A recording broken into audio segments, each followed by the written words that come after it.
You know, for decades, our main weapon against cancer has basically been a sledgehammer. But what if we could trade that in for a scalpel? I mean, a tool so precise it could go after the disease right at its source, inside the cell itself.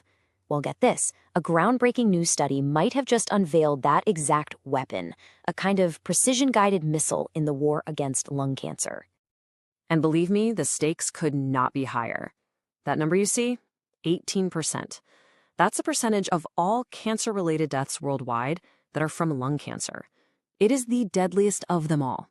That's a really stark number, and it just shows how desperately we need smarter, more effective ways to fight this. So, what's the big difference here? It really comes down to the approach. Think of traditional chemotherapy like carpet bombing. It just hits everything that grows fast, both cancerous and healthy cells. And that's why you get those really harsh side effects. But targeted therapies, they're completely different. They're more like special ops, designed to go in, find, and neutralize only the cancer cells. It's a much more precise and hopefully way less damaging attack. Okay, so to really get how this new weapon works, we have to zoom way, way in. We need to look at the battlefield. And the real fight, it isn't happening in the lungs as a whole, no. It's happening inside the individual cancer cells. It's like there's a tiny civil war raging between two really important proteins.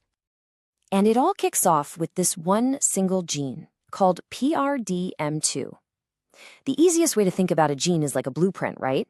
Well, PRDM2 is kind of a master blueprint, and depending on how the cell decides to read it, it can actually produce two totally different proteins.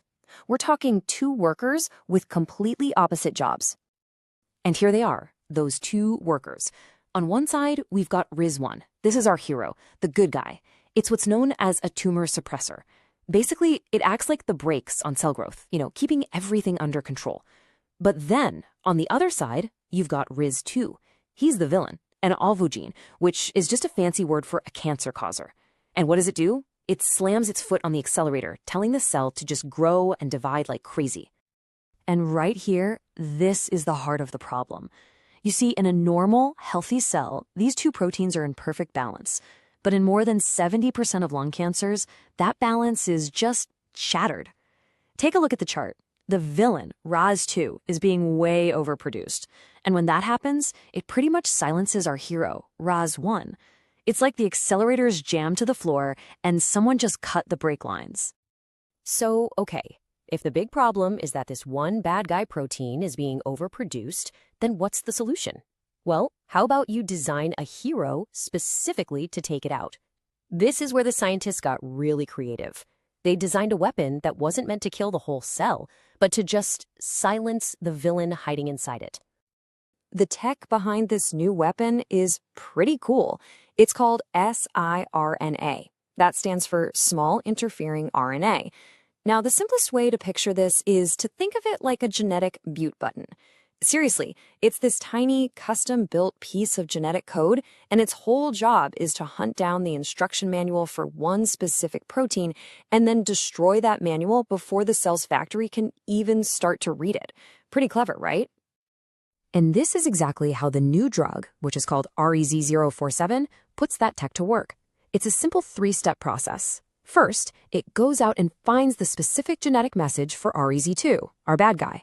Second, it latches on and blocks that message from ever being read. And third, silence. By blocking the message, the villain protein, ARIZ-2, never even gets made in the first place. Okay, that's a really elegant theory, right? But the billion-dollar question is always, does it actually work in the real world? Well, it's time for the showdown. Let's see how this new hero actually did when they put it to the test. And wow, the first results from lung cancer cells grown in the lab were just astounding. After they treated them with ARIZ-047, the levels of that villain protein, ARIZ-2, just absolutely plummeted. But here's the really incredible part. Once the villain was gone, our hero, ARIZ-1, came roaring back to life. So the drug didn't just destroy the enemy, it actually helped restore the cell's natural healthy balance. And what happened when that balance was restored? Well, it was absolutely devastating for the cancer. ARIZ-047 wiped out more than 90% of the lung cancer cells. Now, just to put that in perspective, a standard chemo drug, cisplatin, only managed to kill about 40%. So, Yeah, this wasn't just some small improvement, this was a total knockout. All right, so it works beautifully in a petri dish. That's fantastic. But that leads us to what is maybe the single most important question in all of cancer research. Does it work on actual living tumors? So, to find out, the researchers moved on to the ultimate test. They used something called a xenograft mouse model. It sounds complicated, but all it really means is that they grew actual human lung tumors inside of mice. This let them see how ARIZ-047 would perform in a complex, living system, not just, a simplified lab setup. And the results? A dramatic victory. I mean, just look at this data. At the end of the experiment, the tumors in the mice that got no treatment weighed, on average, 548 milligrams. But what about the mice that got the targeted ARIZ-047 treatment? Their tumors weighed just 234 milligrams. The drug cut the tumor's weight by more than half. That is huge. I mean, this is a landmark result. So, what does this all mean for the future? Let's take a second and break down why this isn't just another small step forward, but really is a potential new hope for treatment. So let's just recap the 3 huge takeaways here. First, this thing is specific. It's a sniper, not a bomb. It zeroes in on cancer cells and leaves the healthy ones alone.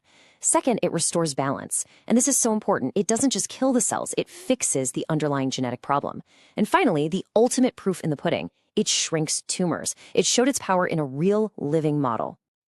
And hey, you don't have to take my word for it. The authors of the study themselves concluded that, and I'm quoting here, the evident therapeutic potential of ARZ-047 offers promising avenues for lung cancer treatment. Now, that's the very careful, very scientific way of saying this could be a really, really big deal. So, where does that leave us? With a really powerful idea. Because this research is about so much more than just one drug. It feels like a paradigm shift. For decades, we've been fighting cancer from the outside in. But what if the future of this fight is about going from the inside out? Not just killing cancer cells, but literally flipping the genetic switches that create them in the first place. It feels like we've just seen the first proofs that this scalpel has been forged.